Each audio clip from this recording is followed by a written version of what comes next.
क्षणाकडे वळत आहोत. तर आपल्या सर्वांचे मार्गदर्शक, समाजकार्य, नेतृत्व आणि विकासाच्या कार्यरत अग्रस्थानी असलेले एक प्रेरणादायी व्यक्तिमत्व, ज्यांच्या नेतृत्वाखाली अनेक सामाजिक आणि विकासात्मक उपक्रम यशस्वी झाले आहेत आणि आजच्या या कार्यक्रमाचे प्रमुख उद्घाटक म्हणून आपल्या मध्ये उपस्थित आहेत. मी नम्र विनंती करतो की माननीय बाळराजे दादा पवार साहेब यांनी कृपया मंचावर येऊन आपल्या मार्गदर्शनपर आणि प्रेरणादायी विचारांनी आपण सर्वांना मार्गदर्शन करावं.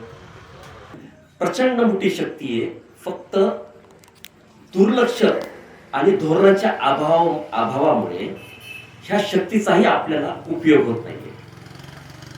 खूप मोठं पोटेन्शियल आहे भारताकडे. भारताची लोकसंख्या किती आहे? 140 कोटी. जपान चायनाची लोकसंख्या किती? 140 कोटी. दोघांची लोकसंख्या जरी मिळवली तर ती होती 280 कोटी. एकट्या अमेरिकेची लोकसंख्या किती आहे?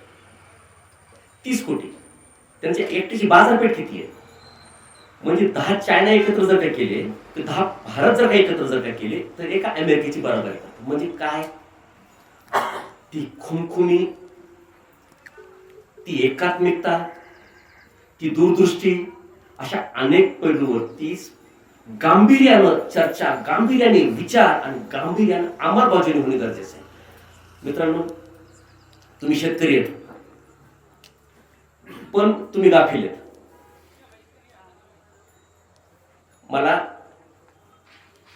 मला असं वाटतं की मी जर का कष्ट नाही केले तर माझं धकल, पण तुम्ही जर का कष्ट नाही केले, फार दूरचा विचार जर का नाही केला, आजपर्यंत कित्येक पिढ्या गेल्या, अजून कित्येक पिढ्या बर्बाद होतील. मी आवर्जून ह्या 2 शहरांचा उल्लेख का करतो की ते 2 राज्य बेचिराग झाले, पण तरी सुद्धा 20च वर्षामध्ये पुन्हा जपान महासत्ता कस काय झाला?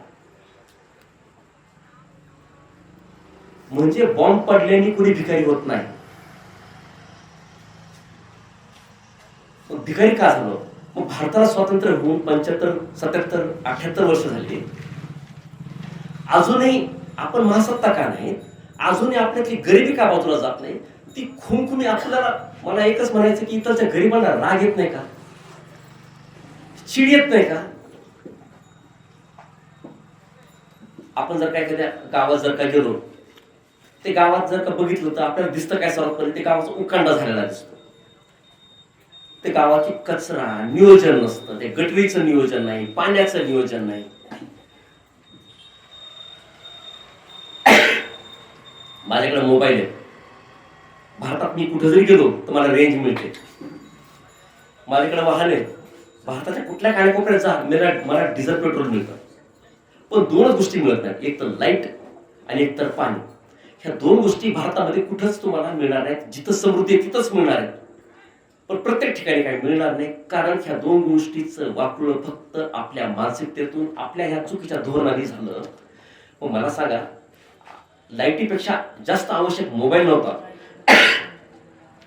आणि पाण्यापेक्षा जास्त आवश्यक डिझेल नव्हतं, पण फक्त मार्केटिंग स्ट्रॅटेजीज अशी होत्या की मार्केटिंगमध्ये तुम्ही लोक, आम्ही लोक डिझेलच्या पेट्रोल पंपावर जर काय गेलो तर सगळ्यात पहिले पैसे देतो आणि मग साहित्य घेतो. पण पाण्याच्या बाबतीमध्ये तुम्ही जर काय ग्रामीण भागात जर काय गेला तर आपल्याला घरपट्टी वसुली नसते, लाईटीचे सगळे आकडे असतात, आणि इथूनच तुमचं आमचं कंबरडं मोडायला सुरुवात झाली.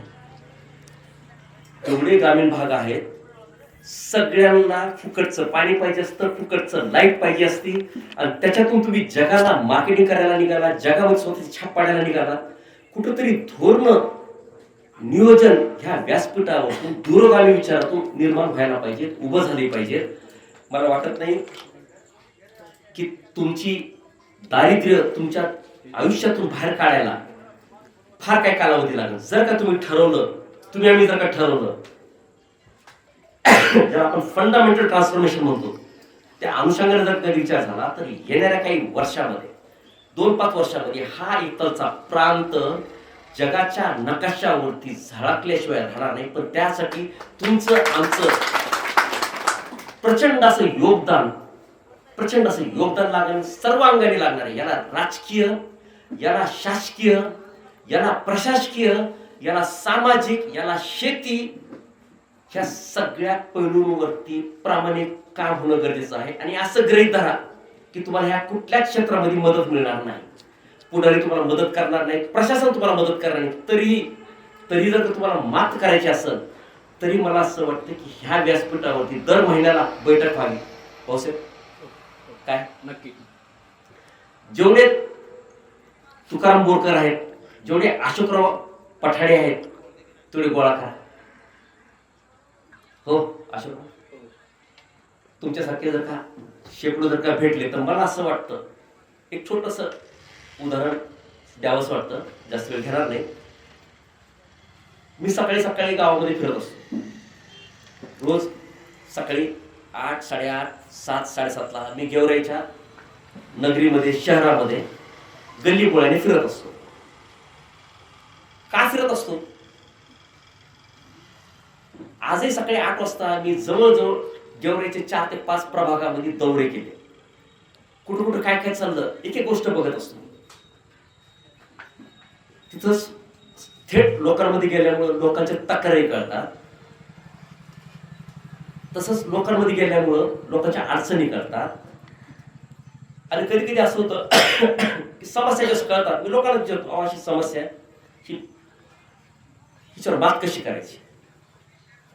तर मी त्यांनाच म्हणतो की मी पुढच्या आठवड्यात परत येतो, तुम्हीच सांगा हिच्यावर बात कशी करायची. मग ती लोक हळूहळू स्वतः सहभाग नोंदवू लागतात. मग आम्ही काय ठरवलं, मी दर महिन्याला एका वार्डामध्ये एक बैठक लावू.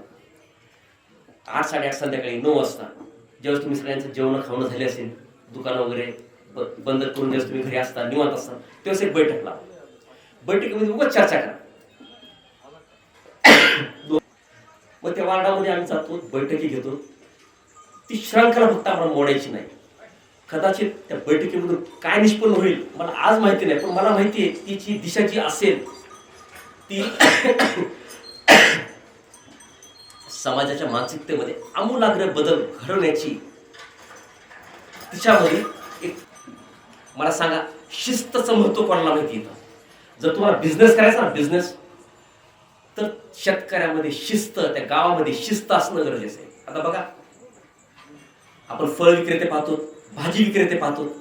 भाजी कशी लावलेली असते?